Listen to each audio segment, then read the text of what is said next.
do have some breaking news to bring you now because we have learned that Ozzy Osbourne, the heavy metal star known as the Prince of Darkness, really the godfather of heavy metal, Black Sabbath frontman, has at the age of 70. Did Ozzy Osbourne orchestrate his own passing as his final twisted masterpiece? That's the question echoing through the halls of the music world. Not just because the Prince of Darkness is gone, but because of how meticulously every moment leading up to it unfolded. It wasn't a quiet fade into the night. It was a finale with such theatrical symmetry, we're left wondering, was this Ozzy's last act of rebellion, or a perfectly planned curtain called decades in the making? Such a sad day for so many people that live in Birmingham at the moment, live around the world, because he was truly a legend, and he was from Birmingham, so proud to be a Brumman. Amazing. What does Ozzy mean to you? He was an icon growing up, you know. You had family members talk about his music, you listened to his music, it was on at family pal. Let's start with what can't be ignored. July 5th, Villa Park, Birmingham. The final concert. Ozzy was rolled onto stage like a king returning to his war-torn homeland. His body couldn't support him anymore, so they gave him a throne. Not just a practical solution, a deliberate image, like some Gothic monarch presiding over a kingdom of 40,000 screaming subjects. He sat cloaked in black under flickering blood-red lights and sang with a voice that had cracked but never crumbled. When he leaned forward and rasped, "Thank you," from the bottom of my heart, it didn't sound like appreciation. It sounded like closure, like a man who knew he wouldn't be back. Scientists call that a singularity, an anomaly. He was just kind of born Ozzy. And as far as I know, his entire life, to thine own self be true, the Greeks say. Ozzy was always Ozzy. Through disco, through football, through whatever musical genre there were, Ozzy was always... That concert wasn't just a show. It was a ritual.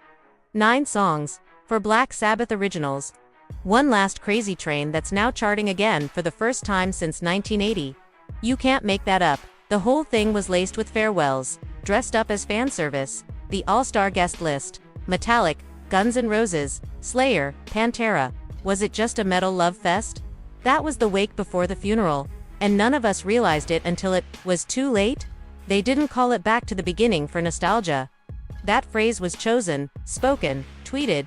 It was Ozzy's message, tucked inside something that looked like a celebration. And Sabbath mean everything to me, because without those 4 blokes from Aston, from within, the West Midlands, from, my home, I wouldn't have any of the friends, I wouldn't have my wife, I wouldn't have my kids, because they inspired Mel, everything's a through line, they inspired every single... The most bone-chilling piece, the date July 5th.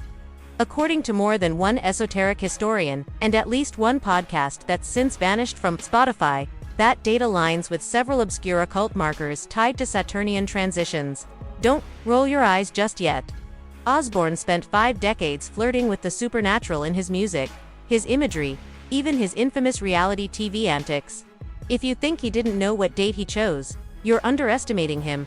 One former tour manager told an LA radio station that Ozzy always kept a black notebook with specific dates and numbers. He wouldn't go on stage unless it passed what he called the veil check. That same source claims July 5th was circled twice. Now, zoom out for a second. His final performance happens on a date with occult whispers attached. A week later, he's gone, and in between, a cryptic post on his official social feed back to the beginning. No photo, no context, just that it dropped minutes after the encore ended. Was it scheduled in advance? Was someone else behind it? Or did Ozzy himself hit post before his handlers wheeled him off the stage for the last time? Many of us knew his persona, knew him as a Prince of Darkness, saw little glimpses on the Osbournes, but how do you remember him? Well, I remember the man, 1974, we were both trying to forge our paths, and we actually played on the same bill. And I will tell you that the masses, the fans are grieving. What can you say? It's just broken heart. And now comes the industry chatter. Louder by the day, but still floating beneath the mainstream radar, the so-called deathbed contract. If you're not familiar with the phrase, you're not alone. The term was coined by a London-based entertainment analyst who claims she overheard a conversation between a retired A&R rep and a Mercury Studios exec at an awards after-party in January. According to her, the deal went like this. Ozzy's final show, posthumous memoir, and the just-announced biopic were all locked in with separate clauses tied to his passing, the timing, the rights, the profit shares, all mapped out. In other words, not a tragedy, a rollout. Look at the sequence. First the concert, then the announcement of last rites. The memoir slated for October, full of Ozzy's unfiltered reflections, including his interest in planning ahead for the family you leave behind, as he once said. And now a concert film already in post-production. It's got Jason Momoa attached as host with behind-the-scenes footage and a carefully curated 100-minute runtime. One music journalist whispered off-record that film's not a tribute. It's a finale, he wrote himself. So yeah, my father was free and clear, so when Ozzy and I got together, my father wasn't doing good in business, so the world was after me, and Ozzy had nothing. So we both started with nothing. The Osbourne family hasn't commented on the deathbed contract theory naturally, but here's what we know. The Osbournes have a history of using chaos as a marketing engine. From the Osbournes reality show to Sharon's masterclass in public crisis control, they've never let scandal go unmonetized. And let's not forget, Ozzy said more than once, if I can't do shows anymore, I want one last gig where I say thanks, and if I drop down after, I'll pass away a happy man. His exact words, public record Rolling Stone, we checked. Then there's Zakk Wylde, longtime guitarist, close friend, one of the only people who was there in the final hours. Zakk told Guitar World that Ozzy texted him after the farewell show, apologizing for the madness backstage. Zachy, sorry, it was like a madhouse back there. I didn't see you. Thanks for everything, Zakk said. They ended the chat by saying, I love you, buddy. That was it. And let's be clear, Zakk Wylde isn't some PR puppet. That man has tattooed loyalty and a shovel for subtlety. If that was the last text, it means Ozzy knew he was saying goodbye. The music is really where the impact was made for so many people. The music is why, people have him tattooed on them. The music is why, he changes the world. There's also the curious absence of backstage footage. Normally, an event like this, a 10-hour mega show with every metal titan in the hemisphere, would have flooded TikTok with selfies, backstage shenanigans, fan captures, but outside of one blurry Instagram story from an Anthrax tech that vanished in under an hour, we've seen nothing. Sources close to one of the guest drummers, we won't name names, but he's got a habit of smashing things that aren't drums, say all artists were under severe NDA lockdown. Why the secrecy? What was backstage that we weren't meant to see? It's mainly Ozzy's voice that got me through it. So Ozzy was like the voice of reason, you can go, rock and roll.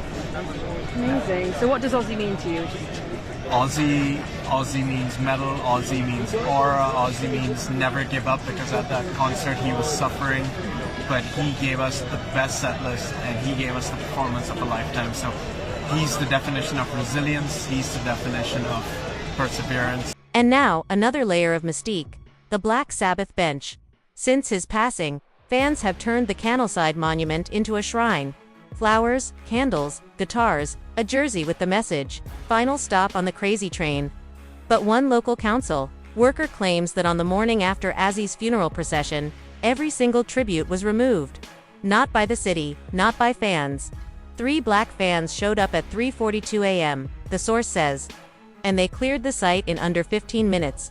No plates, no uniforms. It was like a cleanup crew from a movie set. We called Birmingham City Council. They deny any involvement. None of this is proof, of course, but put the puzzle together and what we get isn't coincidence.